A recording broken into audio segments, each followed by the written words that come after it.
Сәлем достар!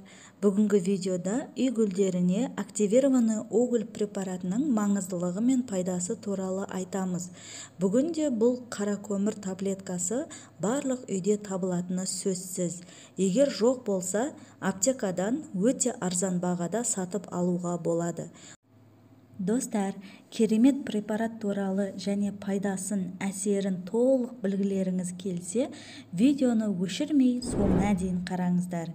Көп керекті ақпараттарды айтатын боламын.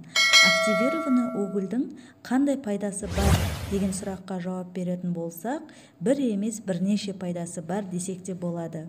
Біріншісі, гүлдің топырағына құяр болсақ, топырақтағы зиянды металдар мен зиянды газдерді өзіне сіңіріп алады. Екіншіден, артық құйылған судан гүлдің тамырын қорғайды. Білесіздер, су құйған кезде гүлдің тамыры шіріп кетуі мүмкін, егер көп құйып қойсаңыздар, содан қорғайтын болады. Үшіншіден, ұнтақталған түрін кесілген гүлдердің орнына сеуіп залалсыздандыруға болады.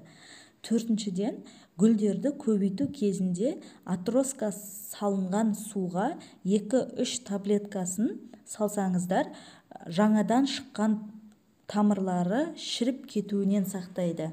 Бесіншіден, пересадка жасалған кезде активированный угольдің ұнтағын тамырына сепсек, гүлдің тамырларының шіріп кетуін алдын алады және кескен жерлеріне де себуге болады.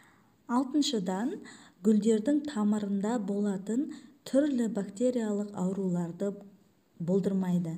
Жетіншіден, грибковый ауруларды да болдырмайды. Сегізінші, топырақтың беткі қабатында көгеруді және зәктенуді болдырмайды. Ал енді қолдану тәсіліне келетін болсақ, таблетканы ұнтақтап суға араластырып құюға болады топырағына.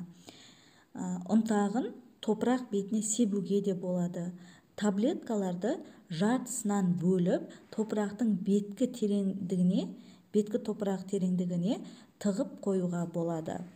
Осы айтқан ақпаратым сіздерге пайдалы болады деген сенімдемін. Гүлдеріңіз жайқалып, сұлулығымен сіздерді қуанта берсін. Видео ұнаса лайк басып, каналға тіркеліп қойыңыздар. Қоңыраушаны басып қойсаңыздар, мен шығарған видеоны бірінші болып көретін боласыздар. Видеоны соңына дейін қарағандарыңызға рахмет, сау болыңыздар.